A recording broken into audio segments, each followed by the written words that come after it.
ये film wrong turn series का second part है। फिल्म की शुरुआत में हमें एक मॉडल दिखाई देती है जो कि वेस्ट वर्जीनिया के जंगलों में एक रियलिटी शो शूट करने के लिए जा रही है। उसे फ़ोन पर कोई लोकेशन बता रहा है। तभी आगे उसके सामने दो मोड़ आ जाते हैं। तब फ़ोन पर उसे पेपर मिल वाले रोड पर बढ़ने के लिए कहा जाता है। इसके बाद वो अपनी कार उस तरफ घुमा लेती है। उस रोड पर आगे बढ़ते ही उसके फ़ोन का सिग्नल चला जाता है, इसीलिए वो अपना फ़ोन चेक करने लगती है। तभी उसकी एक आदमी से ज़ोरदार टक्कर हो जाती है, इसीलिए वो बहुत ज़्यादा घबरा जाती है। इसके बाद वो जैसे तैसे खुद को संभाल लेती है और कार से निकलकर उस आदमी के पास जाती है।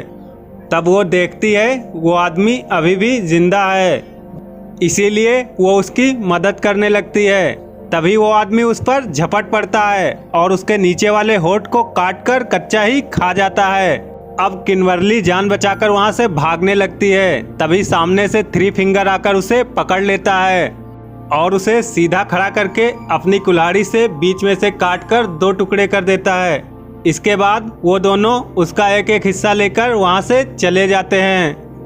अगले सीन में हम रिटायर्ड कर्नल डेल मर्फी को देखते हैं, जो वेस्ट वर्जीनिया के जंगलों में वही रियलिटी शो होस्ट कर रहा था। इस शो में टोटल 6 पार्टिसिपेंट थे, जिसमें से एक थी किन्वर्ली, जो यहाँ पहुँच ही नहीं पाई।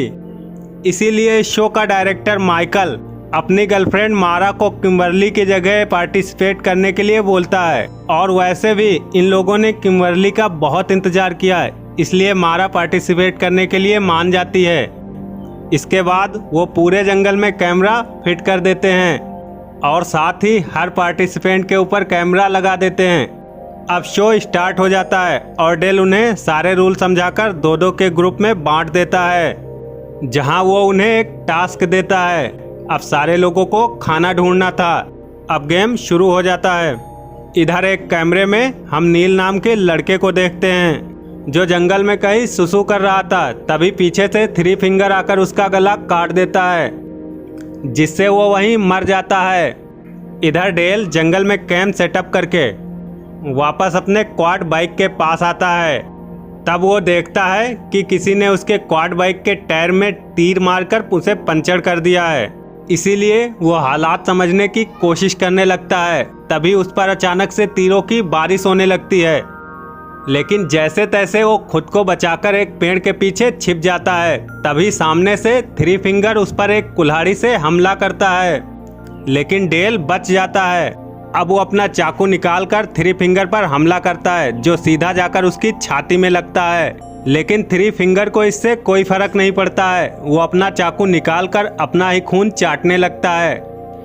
तभी पीछे से एक और म्यूटेंट आकर डेल पर हमला कर देता है, जिससे डेल वहीं पर बेहोश हो जाता है। इधर माइकल एक टीम को शूट कर रहा था और वो पब्लिक को सर्वाइवल के अलावा और भी कुछ दिखाना चाहता था, लेकिन जैक ये सब करने के लिए तैयार नहीं था, क्योंकि उसके घर वाले भी ये शो देखने वाले थे। इसीलिए वो वहाँ से चला जाता है। लेकिन एलिना ये मौका गंवाना नहीं चाहती है, क्योंकि उसे फेमस होने के लिए सबसे ज़्यादा कैमरे में दिखना है। इसीलिए वो माइकल को ही सेड्यूस करके वहीं शुरू हो जाती है। इधर नीना और मारा को एक टास्क मिलता है, जिसे पूरा करने के लिए उन्हें नदी तक जाना था। इसीलिए वो नदी तक पहुंचकर अपना टास्क कंप्लीट करते हैं और वहां से वापस जाते जाते उनकी नज़र एलिना और माइकल पर पड़ती है, जिसकी वजह से मारा काफ़ी दुखी होती है, क्योंकि वो ये सब उसी के लिए कर रही थी। इधर एम्बर और जॉन्सी को जंगल में बारबेक्यू नजर आता है और उन्हें लगता है यही उनका टास्क है, इसीलिए वो उस बारबेक्यू को लेकर चले जाते हैं। इधर मारा इस गेम को छोड़ना चाहती थी। तभी चलते चलते उन्हें एक घर मिलता है, इसीलिए वो दोनों फोन ढूंढने उस घर के अंदर चली जाती हैं। तब उन्हें वहाँ डिफॉर्म लोगों की फोटोज नजर आती हैं, जिसमें पा, माँ, ब्रदर और सिस्टर नाम के 4 लोग थे। अभी ये दोनों फोटो देख ही रही थी कि तभी कोई चीखते चिल्लाते घर के अंदर आने लगता है, इसीलिए वो दोनों वहीं पर छिप जाती हैं। तब वहाँ माँ और सिस्टर थे। माँ को डिलीवरी पेन हो रहा था, इसीलिए सिस्टर उसे लिटा देती है और कुछ ही देर बाद माँ को एक बच्चा हो जाता है वो बच्चा देखकर ये दोनों बहुत डर जाते हैं क्योंकि ये बच्चा बहुत डरावना था। तभी सिस्टर उन्हें देख लेती है और उन्हें पकड़ने लगती है। इसीलिए ये दोनों दरवाज़ा बंद करके उस पर एक बेट लगा देते हैं। इसीलिए सिस्टर वो दरवाज़ा तोड़ने लगती है। इसके बाद दोनों वहाँ से निकलने का रास्ता ढूंढने लगते हैं, लेकिन वहाँ के सारे विंडोज लॉक थे। इसीलिए दोनों मजबूरन उनके टॉयलेट से बाहर आकर वहाँ से भागने लगती हैं। तभी एक उड़ती हुई कुल्हाड़ी आकर मारा के सर में धंस जाती है, जिसे पा ने मारा था। अब नीना मारा को वहीं छोड़कर भाग जाती है और कुछ आगे जाकर एक जगह छिप जाती है। तभी पा भी उसका पीछा करते करते वहां तक पहुंच जाता है और उसे ढूंढने लगता है। तभी माँ एक खटारा ट्रक लेकर वहां आ जाती है। उसने ट्रक के बोनट पर मारा की बॉडी को बांध रखा था। माँ मारा की उंगली को आधा चबाकर फेंक देती है, जो सीधा आकर नीना के पास गिरती है, जिसे देखकर नीना बहुत घबरा जाती है, लेकिन वो बड़ी मुश्किल से खुद को संभाल लेती है।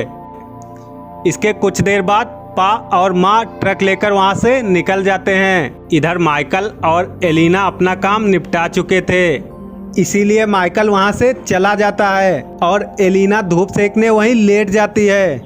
तब ब्रदर उसे देखकर आनंद ले रहा था। तभी सिस्टर वहां आ जाती है और एलिना को देखकर जलने लगती है, इसलिए गुस्से में वो ब्रदर को पीटने लगती है। एलिना उनकी आवाज़ सुनकर वहां से भागने की कोशिश करती है, लेकिन सिस्टर उसे पकड़ लेती है और उसके पीठ पर इतने ज़्यादा वार करती है कि उसकी स्पाइन तक दिखने लगती है, जिससे कि जगह पर ही एलिना मर जाती है।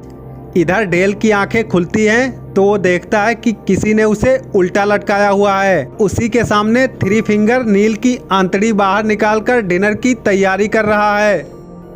तभी पा और माँ भी अपना ट्रक लेकर वहाँ पहुँच जाते हैं और मारा की बॉडी को वहाँ रखकर चले जाते हैं। इसके बाद थ्री फिंगर डेल को मारने आगे बढ़ता है, लेकिन तब तक डेल उस पर हमला कर देता है और वहाँ पड़े चाकू की मदद से खुद को आज़ाद कर लेता है। क्योंकि डेल एक बहादुर सोल्जर था, इसीलिए वो बड़ी बहादुरी से थ्री फिंगर को कड़ी टक्कर देता है और आखिर में थ्री फिंगर से गन छीनकर उसे शूट कर देता है। इधर माइकल आरवी आकर अपने कैमरा चेक करने लगता है। तभी आरवी अपने आप चलने लगती है। तब माइकल को लगता है शायद नील आरवी को चला रहा है। तभी पा और माँ केविन से उसके सामने आ जाते हैं और पा उसे मारकर बेहोश कर देता है। इधर जैक, अंबर और जॉन्सी अपना खाना एंजॉय कर रहे थे।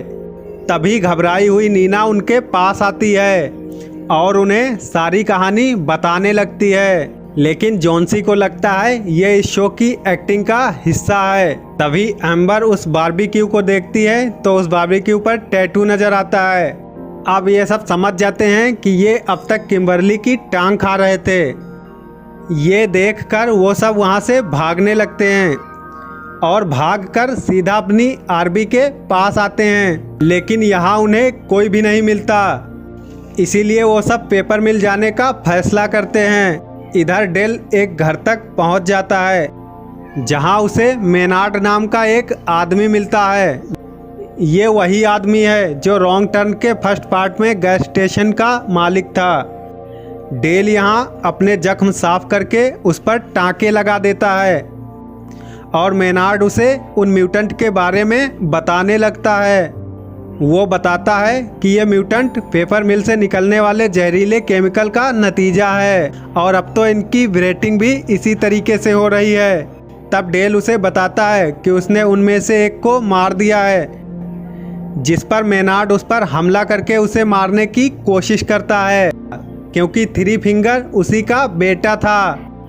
तब डेल वहाँ पड़ा एक डायनामाइट उठाकर उसके पीछे लगा देता है, जिससे एक ब्लास्ट होता है और मेनार्ड के चीथड़े उड़ जाते हैं। इधर ये सब पेपर मिल की तरफ बढ़ रहे थे, तभी उन्हें वहाँ किसी की चीखें सुनाई देती हैं। इसीलिए ये सब पास जाकर देखते हैं तो वहाँ पर दो म्यूटेंट रंगरलियाँ मना रहे थे। म्यूटेंट इन्हें देख लेते हैं। इसके बाद म्यूटेंट इन पर हमला कर देते हैं।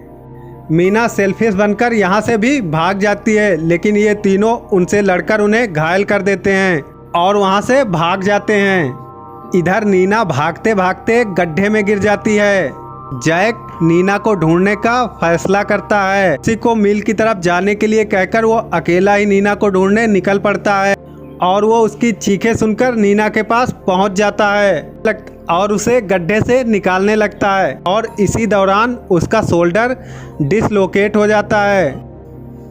एम्बर और जॉन्सी भाग रहे थे, तभी जॉन्सी एक ट्रैप में फंस जाता है और एम्बर उसकी मदद करने की कोशिश करती है और इसी चक्कर में जॉन्सी भी उसी ट्रैप में फंस जाती है।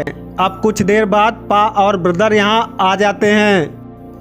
पा अपने तीर से इन्हें मारने वाला होता है कि वो कुछ सोचकर ब्रदर को मौका देता है और उसे निशाना लगाना सिखाता है, जिस पर ब्रदर भी एक ही तीर उन दोनों के आंखों के पार कर देता है। इधर नीना और जैक आखिरकार मील तक पहुंच जाते हैं, जहां वो सब एम्बर और जॉन्सी को ढूंढने लगते हैं। जिसके बाद उन्हें वहां कई सारी गाड़ियां खड़ी मिलती हैं, जिसमें इनकी आरबी भी थी। तभी इन्हें आरबी से माइकल की चीखें सुनाई पड़ती हैं, इसीलिए वो माइकल को बचाने अंदर जाते हैं तो देखते हैं वहाँ पर माइकल की लाइव फुटेज चल रही थी और माँ उसे बड़ी बेरहमी से मार देती है। तभी पा पीछे से आकर इन्हें पकड़ लेता है। अब जब नीना की आँख खुलती है तो वो खुद को एक डाइनिंग टेबल पर बंधा पाती है और जैक को भी उन्होंने बांधकर लटका रखा था। वो डिफॉर्म फैमिली डिनर करने की तैयारी करने लगती है, जिसे देखकर नीना समझ जाती है कि ये मिल ही उनका घर है। अब ब्रदर जबरदस्ती नीना के मुंह में खाना ठूंसने लगता है और माँ एक ग्राइंडर में बॉडी के वेस्ट पार्ट फेंक रही थी और वहीं पर डेल उसे छिपकर देख रहा था। माँ के वहाँ से जाते ही डेल बाहर आता है, लेकिन तभी गलती से उससे आवाज़ हो जाती है। इसके बाद वो सब उठकर उसे ढूंढने लगते हैं। तभी डेल ब्रदर और सिस्टर को अपने जाल में फंसाता है और उन्हें एक डायनामाइट से उड़ा देता है। इधर नीना खुद को आज़ाद करने की कोशिश करती है, तभी डेल आकर उसे आज़ाद कर देता है। इसके बाद वो जैक को भी छुड़ाता है। तभी पा और माँ को उनके बच्चों के चीथड़े मिलते हैं, जिसे देखकर वो दोनों गुस्से से पागल हो जाते हैं। तब पा डेल को कई तीरें मारता है, लेकिन डेल बहुत मजबूत इंसान था और वो उन्हें कड़ी टक्कर देता है। तभी माँ एक नुकीला हथियार डेल की तरफ फेंकती है, जो डेल की गर्दन में जाकर फंस जाता है और उसका बहुत सारा खून बहने लगता है, जिसके बाद वहीं पर उसकी मौत हो जाती है। इधर नीना मील से बाहर आ जाती है और जैक ग्राइंडर वाले रूम में पहुंच जाता है। तभी पा और माँ वहां आकर उसे ग्राइंडर में ढकेलने की कोशिश करते हैं। तब नीना को जैक की चीखें सुनाई देती हैं और इस बार वो अपनी सेल्फिशनेस छोड़कर उसे बचाने अंदर जाती है, जिसके बाद वो पा पर झपटती है और वो उसकी गर्दन को काटकर उसका मांस निकाल देती है और जैक उसे मारते हुए उसी ग्राइंडर में ढकेल देता है, जिससे उसका एक हाथ पूरी तरीके से कट जाता है। तभी माँ उसे बाहर निकाल लेती है। तभी नीना एक लीवर खींच देती है, जिससे एक बड़ी सी लकड़ी आकर पा और माँ से टकरा जाती है और वो दोनों एक साथ ग्राइंडर में अटक जाते हैं, जिसके बाद उन दोनों का भी कीमा बन जाता है। अब नीना और जैक एक कार में बैठकर वहां से निकल जाते हैं और वो कार किम्बर्ली की थी। अब अगले सीन में हम थ्री फिंगर को देखते हैं, जो अभी भी जिंदा था और एक कटी हुई उंगली को छोटे बच्चे को फीड करा रहा था। यहीं पर रॉन्ग टर्न मूवी का पार्ट 2 खत्म हो जाता है।